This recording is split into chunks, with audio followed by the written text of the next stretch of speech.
the new thing about animal. Brilliant, yes, I So surely am. please, do you have any advice? Because I know you're working with animal-free research. Yeah.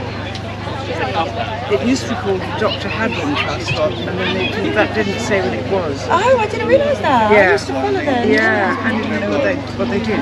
It was the Dr. Hadwin Trust for Humane Research. Is there anything more that we can be doing? No, just never stop. Keep, like woodpeckers, just keep going. For a while, but then, well, they've gone into all this drama, they can use any excuse there is to kick it away. So you just go back, here's something you've lost, or here, this was in the undergrowth, we found it, and here it is again, here it is again, here it is again.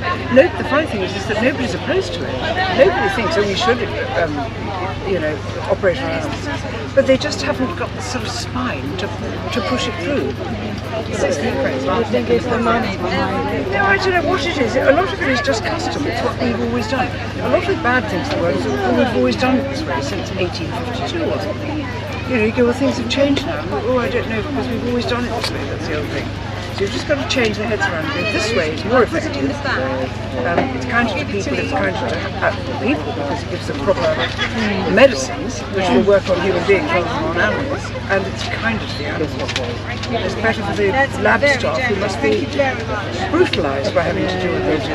And at MBR as well, they're mostly in their early 20s and still do a handling on the dogs. I know, I have. Yeah. Do you want to come down and train yourself to the gates? Yes.